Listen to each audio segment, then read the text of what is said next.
여러분 안녕하십니까? Bonjour bien-aimés, 복음반에 오신 것을 je vous 환영합니다. souhaite la bienvenue à la classe 이번 시간에도 d'évangile. 계속해서 복음에 대한 말씀을 전하려고 합니다. Même pour cette séance, je continuerai de parler à propos de 자, 여러분 우리는 l'évangile. 이번 시간에 구체적으로 어떻게 우리 죄가 씻어지는지, Eh bien, la dernière fois, nous avons parlé de comment nos péchés furent lavés. 복음이 무엇인가를 Et aujourd'hui, on verra de plus 말씀을 près 통해서 자세하게 보도록 ce qu'est 하겠습니다. l'évangile en se basant sur la 자, parole. 여러분 성경에서 Alors, dans la Bible, 내 죄를 다 사했다는 말씀을 그대로 받아들이면 si vous acceptez la parole biblique selon laquelle vos péchés ont été tous pardonnés, 예수님의 마음이 내 마음 안에 들어오는 것입니다. le cœur de Jésus finit par entrer 자, en 우리가 nous. 예수님의 말씀을 마음에 받아들이면 Si nous acceptons la parole de Jésus dans notre cœur, 예수님과 마음이 하나가 되는 nous 겁니다. devenons un avec lui.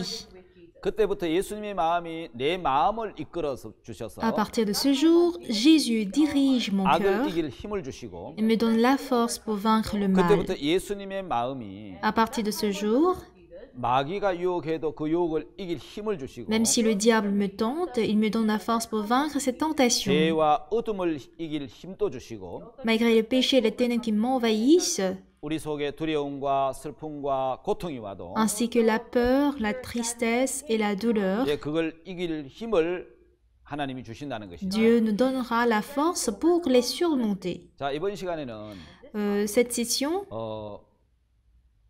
어떻게 하나님을 믿어야 할까요? pour cette session, nous parlerons de comment devons-nous croire en Dieu. Nous sommes à la 5e 자, 첫 번째 séance. 두 장부에 대한 이야기입니다. Alors aujourd'hui, on parlera de deux livres. 자, 여러분 혹시 한국에는 어떤 마트나 이럴 때 외상으로 물건을 사는 게 있습니다. En Corée, dans les marchés, nous avons en fait cette possibilité de payer des objets à crédit. Je ne sais pas si c'est le 나라마다 cas 좀 다르지만 chez vous. Bon, ça dépendra des 다음에 pays. 갖겠다 하고 이제 외상으로 물건을 가져오는 제도가 On a un 있는데 système où on prend un objet, soi-disant qu'on paierait plus tard, c'est-à-dire on 자, achète 여러분 à crédit. 하나님에게는 Mais pour 어떤 뭐 Dieu, 외상을 기록하는 장부는 아니지만 il ne s'agit pas d'un livre 두 où 가지 장부를 하나님은 갖고 계십니다. on écrit un livre de compte de crédit, mais nous avons deux livres, c'est-à-dire le livre où on écrit nos péchés. 자, 하나님에게 있어서 Pour 첫 Dieu, 번째 장부는 le premier livre 우리 죄를 기록하는 장부인데 est un livre dans lequel on écrit nos péchés. 제단뿔이라고 말씀을 하고 있습니다. C'est, en d'autres termes, les cornes de l'autel.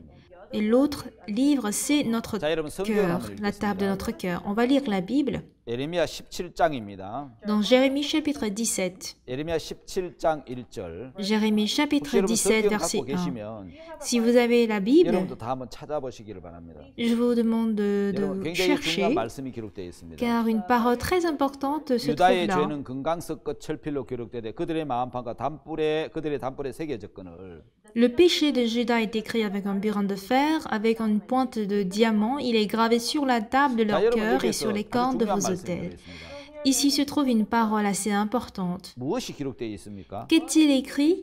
죄가 기록되어 있습니다. Le péché est 그 écrit. 죄가 어디에 기록되어 있죠? Mais ce péché est écrit où?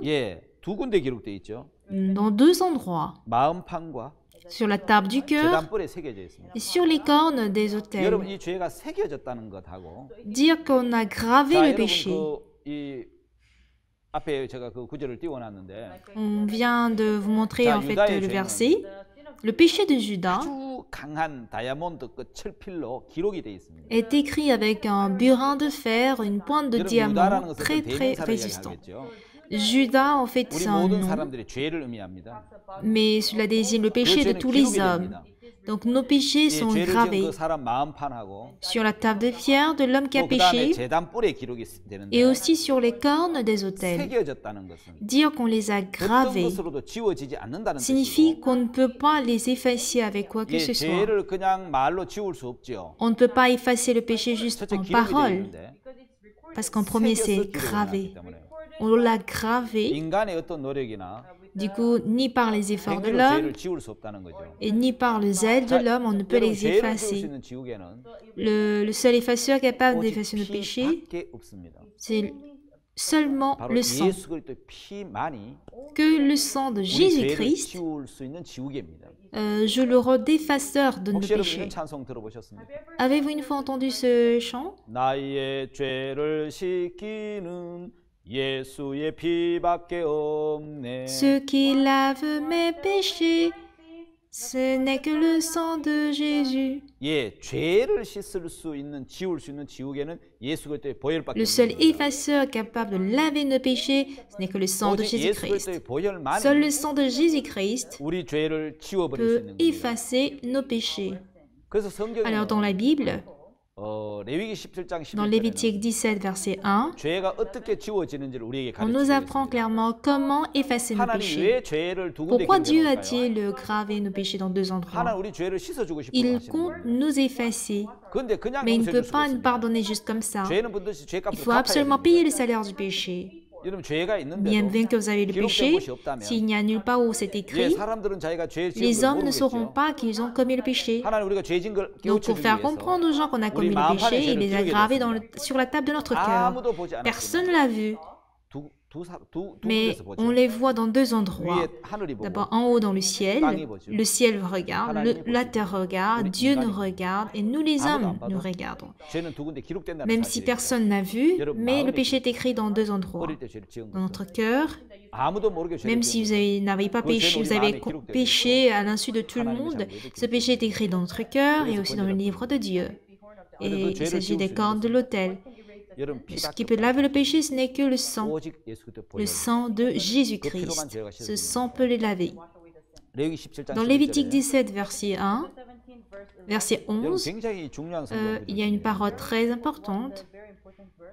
레위기 17장 Lévitique chapitre 17. 예, 17장 Lévitique 11절에 17, verset 11. 제가 한번 Je vais 읽겠습니다. lire.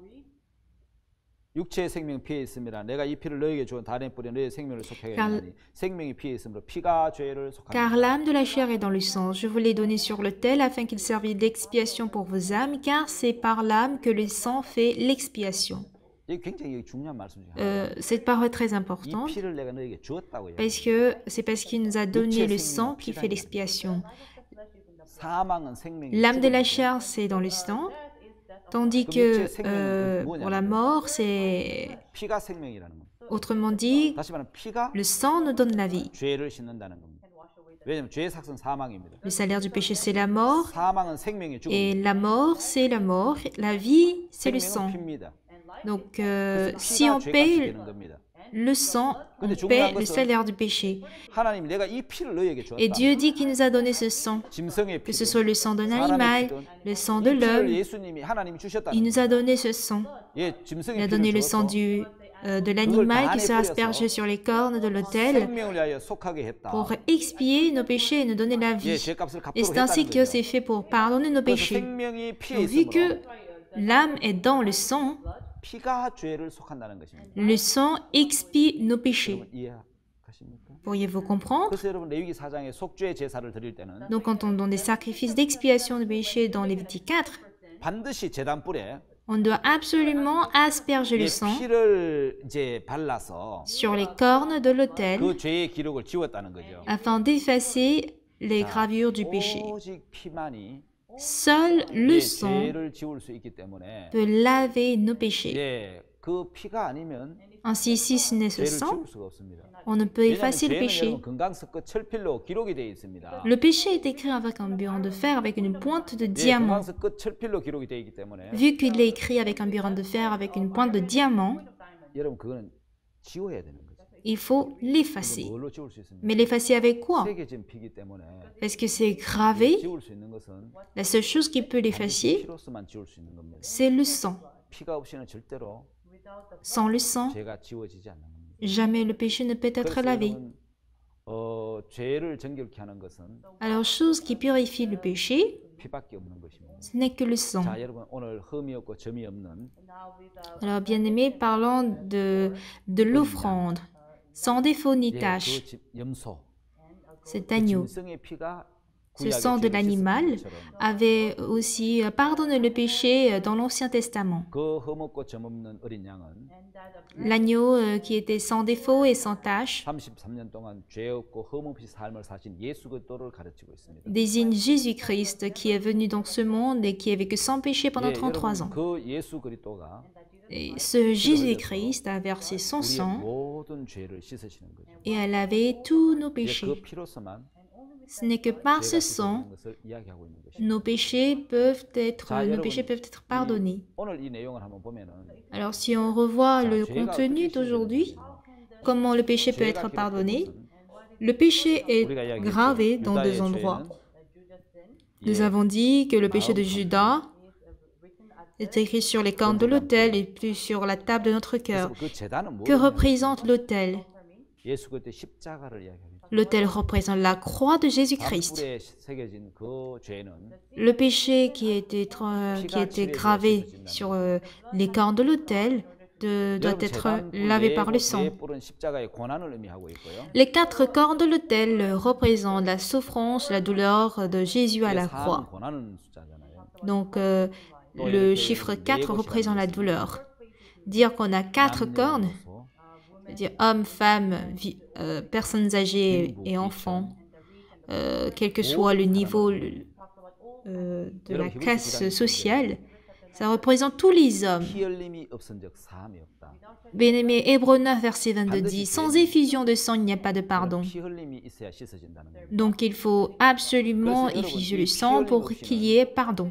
Sans l'effusion de sang, vu que le péché n'est pas pardonné, Dieu veut qu'on asperge le sang sur les cornes de l'autel afin d'expier le péché. Bien-aimé, qui peut expier le péché? Seul le sacrifice peut le faire. Le pécheur prend son péché, pose sa main sur la tête de l'animal pour transférer son péché. C'est au sacrificateur de vérifier si l'animal est pur. Et après que l'homme en question ait transféré ses péchés sur l'animal et qu'il vient avec cet animal, on le tue, on prend son sang et on le prend pour asperger sur les 4 cornes de l'autel. Et tout ce travail est fait par les sacrificateurs. Nous ne pouvons pas laver nos péchés. Pourquoi? Parce que des personnes distinctes, des personnes pures, seul le sacrificateur a été nommé à le faire. N'importe quel homme ne peut pas faire ce travail.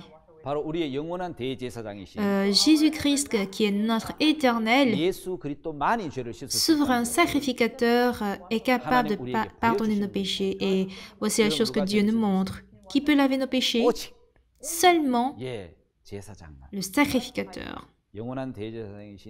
Notre éternel souverain sacrificateur, Jésus-Christ. Lui seul peut laver nos péchés. Et voici la chose que Dieu nous montre.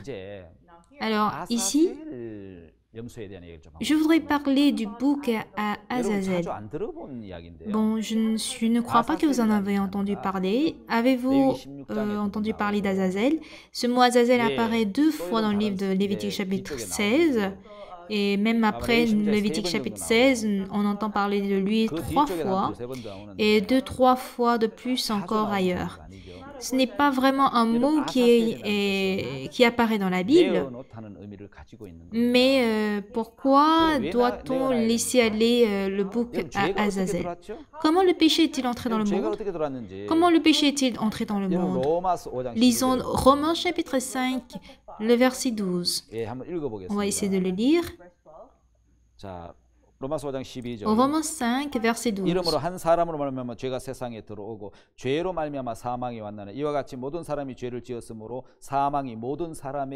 C'est pourquoi, comme par un seul homme, le péché est entré dans le monde, et par le péché la mort, et qu'ainsi la mort s'est étendue sur tous les hommes parce que tous ont péché. Oui, par un seul homme, le péché est entré dans le monde. Par Adam, notre ancêtre. Monsieur Ève était à l'intérieur d'Adam. Donc, par un seul homme, le péché est entré dans le monde. Et ainsi que par la mort, par le péché est venue la mort. Et à cause de ce péché, tous les hommes ont commis le péché. Et la mort s'est étendue sur tous les hommes. Donc, ce péché entré, Dieu veut les faire partir. Bah, qui? À travers le premier homme Adam, le péché est entré dans le monde, mais Dieu veut faire sortir le péché par le dernier homme Adam. Il veut faire partir hors du monde. Et cette ombre est le bouc à Azazel. Donc, on dit donc, vous voyez ce bouc dans le désert pour Azazel. offrir à Azazel. S'ils arrivent dans le désert, un endroit sans hommes, non habité, et là on le laisse. On l'appelle vallée d'Azazel. Bien aimé, ce bout est l'ombre de l'agneau de Dieu qui ôte le péché du monde. Il est l'ombre de l'agneau. Dans la Bible apparaissent plusieurs ombres de Jésus-Christ. Le péché est entré et vu qu'il est sale, on doit le faire partir. Mais il y a une procédure à suivre. D'abord, il faudra confesser toutes les transgressions par lesquelles ils ont péché et les mettre sur la tête du bouc. Le baptême est important dans cette procédure. Il faut poser la main sur la tête du bouc et pour faire transférer le péché au bouc. Donc, le bouc à Azazel reçoit le péché. Le péché des enfants d'Israël ont été transférés au bouc d'Azazel une fois par an, le jour du grand sacrifice. Ce jour, le jour de ces grandes expiations, on prépare 2 boucs. On vérifie s'ils sont purs ou pas.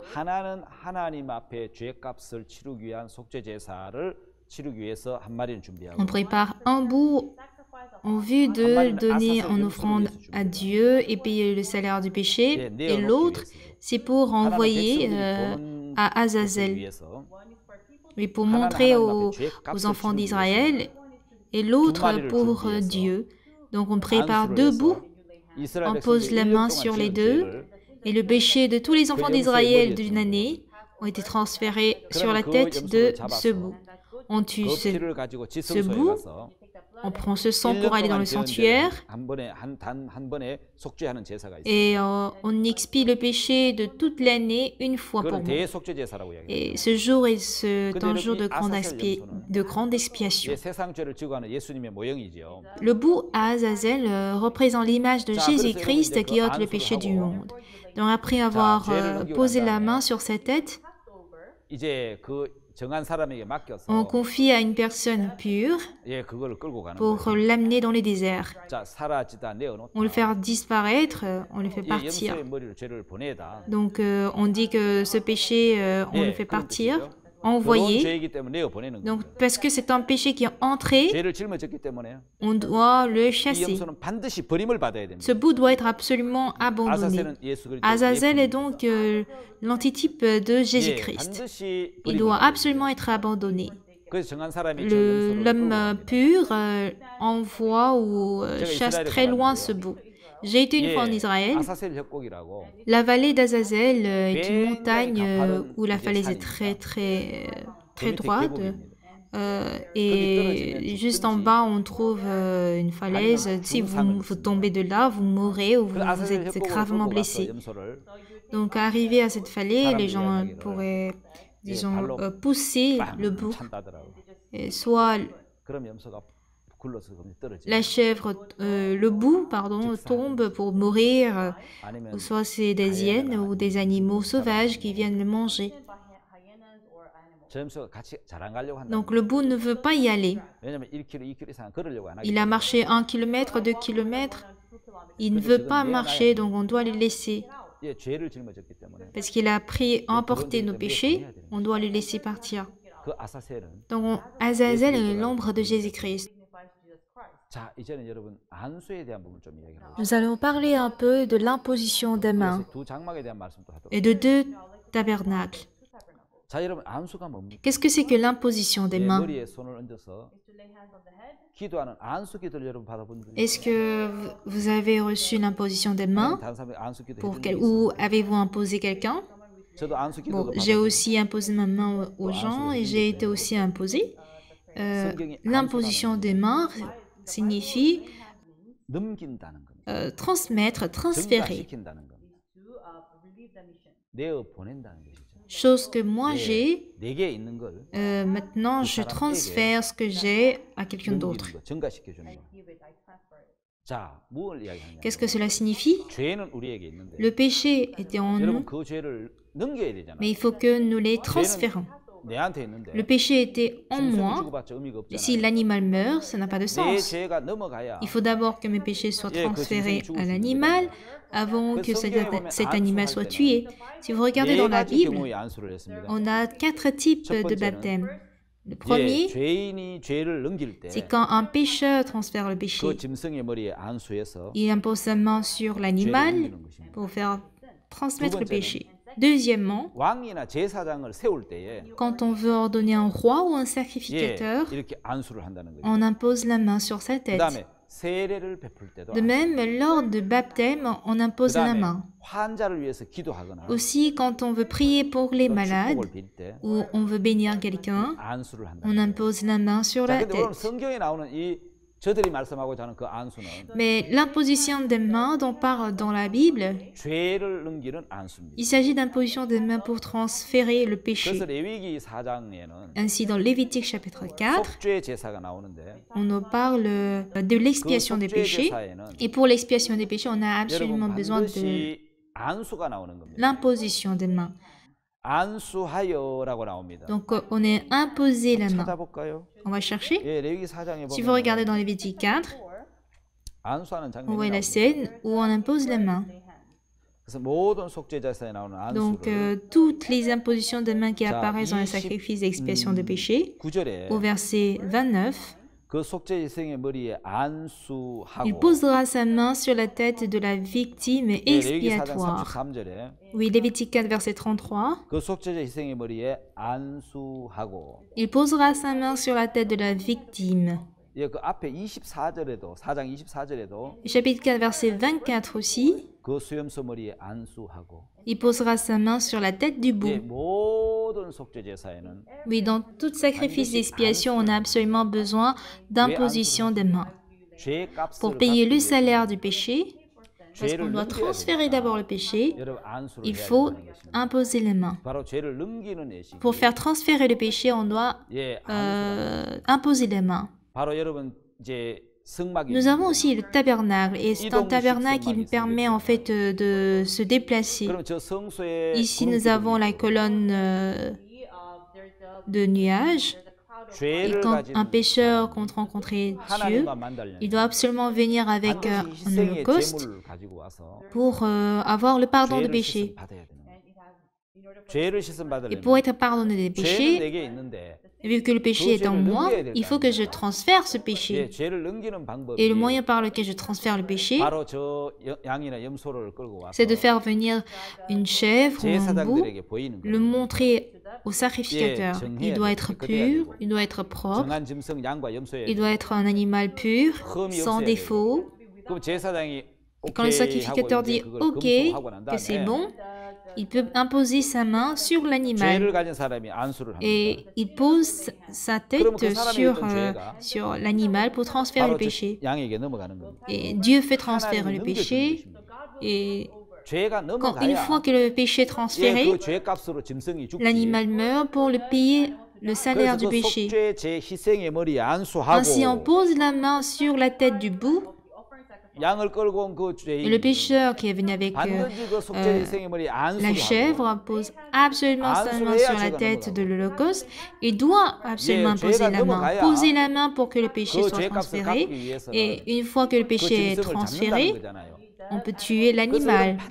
Donc, il faut absolument poser la main sur l'Holocauste. Et c'est ainsi que le péché peut être transféré. Souvenez-vous, bien-aimés, sans imposition des mains, on ne peut pas faire transférer le péché. Donc, dans l'Ancien Testament, il faut poser les mains dans la tête de tous les animaux qui sont offerts comme sacrifice. On voit ici comment le sacrificateur tue l'animal. Ceci, c'est lors du grand jour d'expiation des péchés.